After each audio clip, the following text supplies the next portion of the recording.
The morning started like every other morning in Luwa. Women gathered at the village tap with their calabashes. Children sat nearby on stones, waiting. The sun climbed slowly over the hills. Dust settled where it belonged. Then a small boy stepped out of line.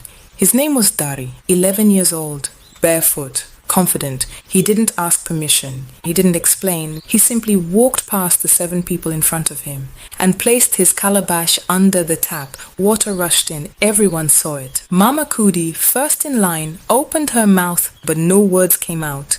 Elder Aro, sitting under the tree, cleared his throat. A sound that meant disapproval, but said nothing clearly. A woman shifted her weight. Another woman looked at her friend.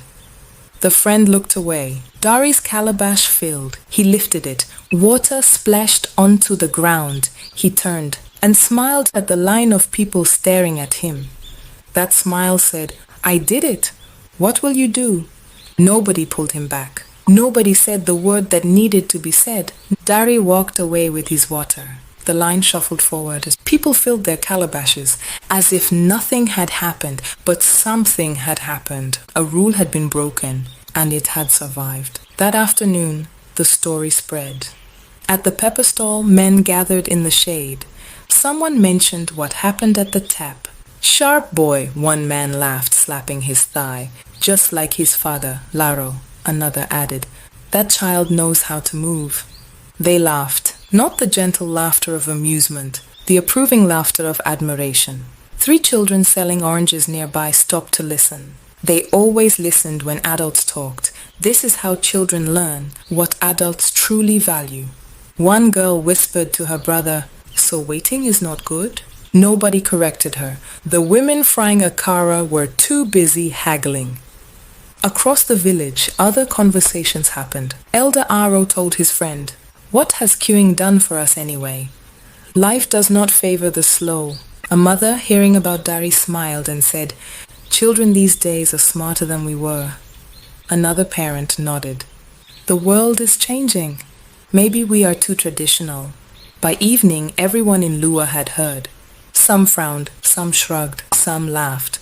But nobody went to Dari's house to correct him. Nobody went to the tap the next morning to restore order. Silence taught the lesson that day, and children, as always, were listening. That night, Dari sat with his parents eating dinner. He felt important. Everyone was talking about him. "Tomorrow I will not wait again," he announced. "Waiting is for slow people." His mother Iya paused while serving the soup. Deep inside, she knew this was wrong. This was not how her own mother raised her, but Iya was tired. She had spent all day at the market, buying, selling, arguing, carrying. Correcting Dari felt like more work. She said nothing. Laro, Dari's father, heard his son's words. Instead of correcting him, he reached over and patted Dari's shoulder. "That is how the world works, my son," he said. "You have to be sharp. Well done." No warning, no reminder about respect. No talk about the values of Luwa. Just praise. Dari's chest swelled. His father was proud of him. That sentence settled into Dari's heart. Like seed into soil, rules are for other people, not for me. In the corner, Dari's younger sister watched and learned. What parents excuse today becomes behavior tomorrow. The next morning, people returned to the tap.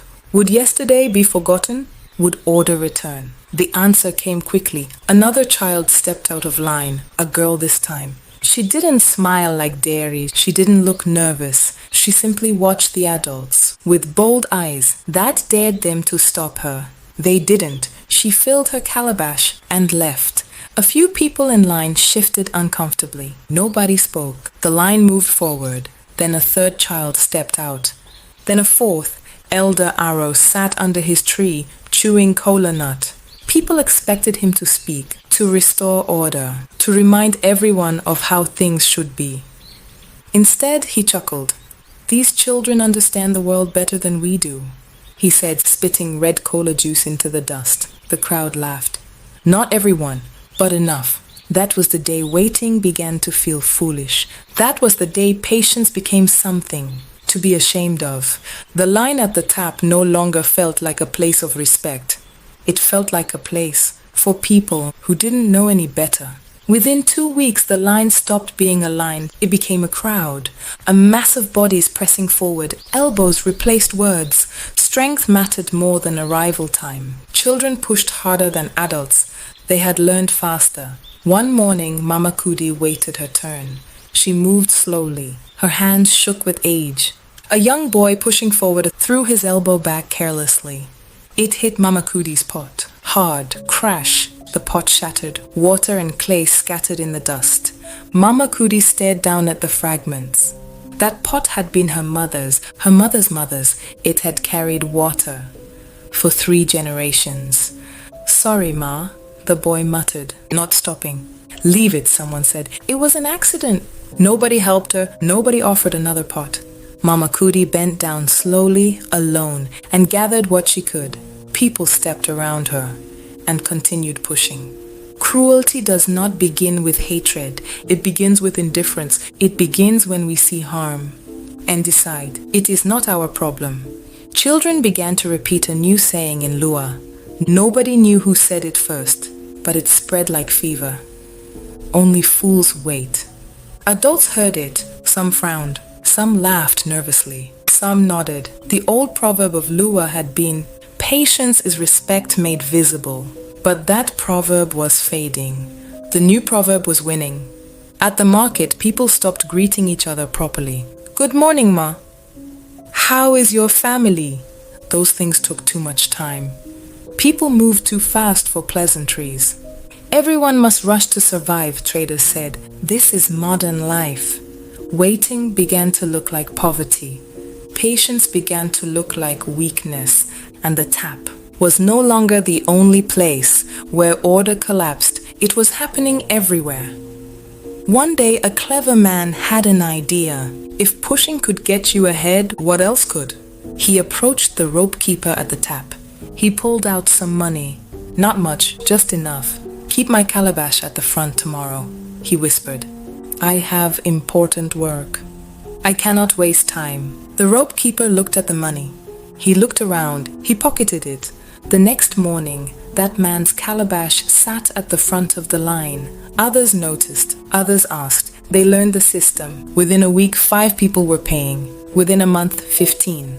The rope keeper made more money from his position than from his farming. People who could pay skipped the line. People who couldn't waited longer. Fairness now had a price. When justice costs money, only the poor keep waiting. Children watched. Children learned. Mr. Kayla was a teacher at Luwa Primary School. He had taught there for 12 years. He watched the village change. With growing sadness, one morning, when students rushed for books, pushing and shoving, he decided to act. Stop, he commanded. You will queue properly. First come, first served. The students groaned. But sir, we don't queue in Luwa anymore. My father says only slow people queue. This is old-fashioned, sir. One student ignored him and pushed forward. Then another, then 5 more. Mr. Keel tried to pull them back. They resisted. His authority dissolved, like salt in water. That evening, children went home and complained. Mr. Keel is wicked, they said. He wants to punish us for nothing. The parents were angry. The next morning, they stormed the school. Why are you punishing our children? Who gave you the right to force them to queue? Times have changed. The head teacher called Mr. Kele aside. Just let it go, he said quietly. It's not worth the trouble. We must adapt. Mr. Kele walked out with his head down. Truth has no place to stand when it stands alone, but the school could not function in chaos, so a meeting was called. A solution was proposed. We will introduce priority badges, the head teacher announced.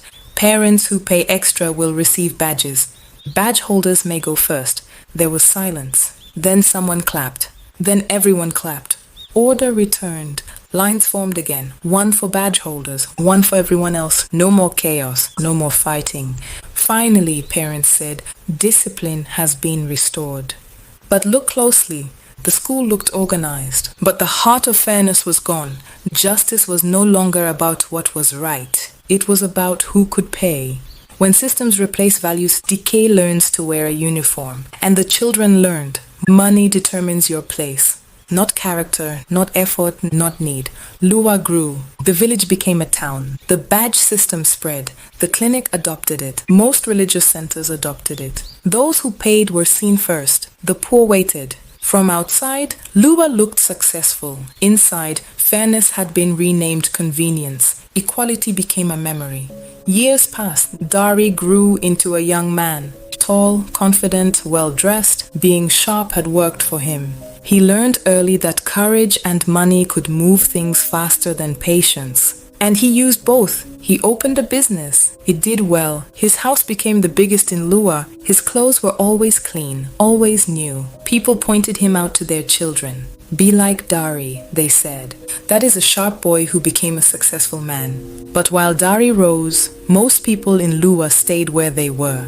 The badge system, the quiet payments, the pushing ahead. These things helped people who already had something. Those who had nothing fell further behind. The gap widened every year. Soon the rich became powerful, and the powerful stopped obeying small rules. When traffic lights came to Luwa town, the rule was simple. Red meant stop, green meant go. But many people did not stop. Why should they? They had never waited at the tap. They had never waited at school. Waiting was for poor people, for slow people, for people without options. Dari was one of those who never stopped for red lights. One afternoon, Dari was driving through town in his black car. He was late for a meeting. Ahead of him, the traffic light turned red. He did not slow down. He pressed the accelerator. At that same moment, a woman stepped onto the road, an orange seller. She was crossing properly. The signal was green for her. The sound came suddenly. Crash, metal, glass, silence. Her body lifted, then fell. Oranges rolled across the road, bright against the grey ground. She screamed. People gathered quickly. Phones came out. Cameras recorded. Only one person stepped forward to help. The rest watched. The Luwa people have gotten used to watching and not acting, even during emergency. Police arrived later. The senior officer stepped out of the vehicle. He saw the crowd. He recognized Dari immediately. Everyone in Luwa knew Dari. The officer walked closer. They spoke quietly, away from the noise. A phone call was made. The officer nodded. Then he turned to the crowd. "Clear the area," he said. It was an accident. The ambulance came, eventually. Forms were filled, statements were adjusted, witnesses were guided. 3 days later, the matter was announced as settled. Hospital bills would be paid. No further action. In Luwa, pain now came with receipts. Even justice had learned to move aside. People expected Dari to disappear after that, to feel shame, to lie low. He did not. 6 months later, his face appeared on walls, on posters, on banners. Vote for me, vote for Dari. People talked. Some were uncomfortable, others shrugged. He is successful, they said. He knows how things work. On election day, Dari won, by a wide margin. Chairman Dari. On his first day, he wore white. He smiled easily. His words sounded hopeful. He promised roads. He promised water. He promised improvement. The crowd clapped because people want to believe, especially when belief sounds good. For a moment, Luwa believed again. 6 months later, little had changed. The tap, the same tap where it all began, was broken. The pipes had been bad for years. Nobody fixed them. When people asked, they were told, "We are working on it." The roads cracked. Rain widened the holes. It cracked further. Every week brought explanations. Every year brought new promises. But nothing was repaired. Nothing failed suddenly. Things just slowly stopped working. And people slowly stopped expecting them to work. Where were the elders? Those who remembered Luwa before it changed. They were quiet. Elder Aro, who once laughed when children cut the line, now sat at home complaining about the youth. But he did not speak publicly. Mr. Kell had learned his lesson long ago. Speaking up cost too much. Others were busy surviving, busy trying to be sharp themselves. When everyone keeps quiet, wrong behavior grows comfortable. Then came the day the water finished. Not only at the tap, everywhere. The river dried. The borehole failed. People stood for hours under the sun waiting for water trucks. Some returned home empty-handed and children cried. Old people fainted. On the radio, the same words returned. Be patient. The word Luwa had abandoned was now being asked of them again. But patience without effort is only neglect dressed in gentle language. The children watched everything. They watched tired parents, quiet teachers, silent elders.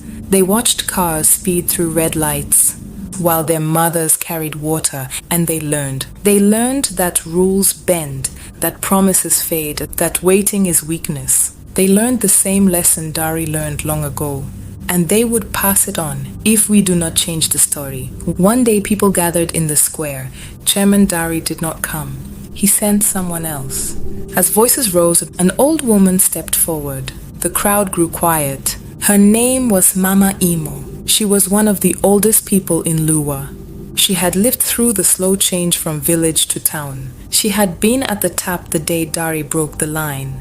She had been one of the people who said nothing. She walked slowly, leaning on her walking stick. The crowd parted as she began to speak in her old, clear voice. My people. The square fell silent. Memory had arrived. Dari did not grow alone. We helped him become what he is today. She paused and people shifted. We laughed when he broke the line as a small boy. We called him sharp. We praised his father for raising a clever child. We told our own children to be like him. We supported him later, even though we knew the kind of man he had become. We knew about the orange cellar. We knew how things were settled. We knew, and still, we looked away. The silence deepened. The result is what we are living with now, Mama Imo said softly. And nobody is outside it. We are all drinking from the same well we poisoned together. She let the words settle, like dust after rain.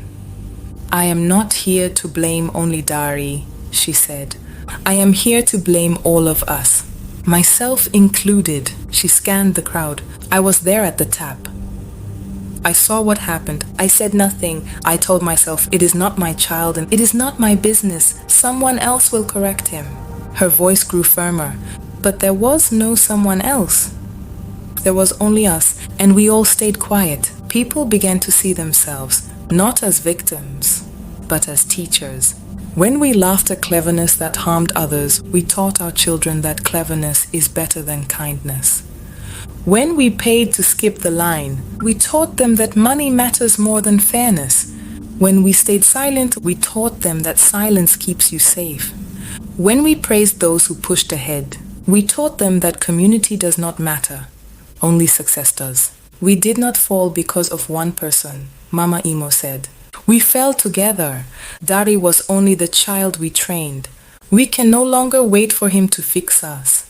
We must fix ourselves. Some nodded, others hesitated. Someone asked, how? Mama Imo leaned on her walking stick. Luwa did not fall suddenly, she said. It faded. Small, and it can heal the same way. She turned gently facing the direction of the tap. Tomorrow morning, I will go there. Even if there is no water, I will stand in line. I will queue, and I will teach my grandchildren to do the same. Someone shouted, that is foolish. Queuing will not bring back the water. Mama Imo nodded. No, but it will bring back respect, and respect is where everything begins. She looked around the square. We cannot control everything, but we can control ourselves. We can stop laughing at wrong things. We can stop praising harmful cleverness. We can correct our children. We can remember that patience is not weakness. We can remember that we are one community. Everyone went into deep thoughts, the kind that comes when people finally see what they lost. The next morning, Mama Imo walked to the tap. There was no water. The tap had been dry for months, but she stood there anyway with her bucket, waiting and not fixing anything, just standing. People watched from their windows. Old woman has gone mad, someone said. Then Mama Kudi came out. She stood behind her. Then another woman, then another, then a man, then children holding their parents' hands. By noon, there was a crowd. Not pushing and not arguing and just standing. It looked pointless, it looked foolish, but it wasn't. Because the gathering was not about water. It was about remembering it. It was about teaching it. It was about saying, this is not the only way to live. Later that day, some young men from the community came quietly. They looked at the tap. They talked among themselves. They fetched tools. They fetched pipes. They worked for hours. No shouting and no speeches, just hands, just effort. Chairman Dari drove past. He slowed. He saw the crowd, the togetherness. The people looked back at him. No shouting, no stones, just silence. Then suddenly, water rushed out. People screamed, they laughed, and they hugged each other. Chairman Dari felt ignored and drove away. The people rejoiced, not because water came back, but because they fixed something together. Things did not change overnight. Nothing suddenly worked, but something stopped breaking. The story of Luwa is not finished. It continues in your own community. When you see wrong, will you choose silence? Will you praise harmful cleverness over character? Will you join those trying to repair what has been broken or even lead them? The line is forming again. Not at the tap, but in your heart. Look around you. Where will you stand?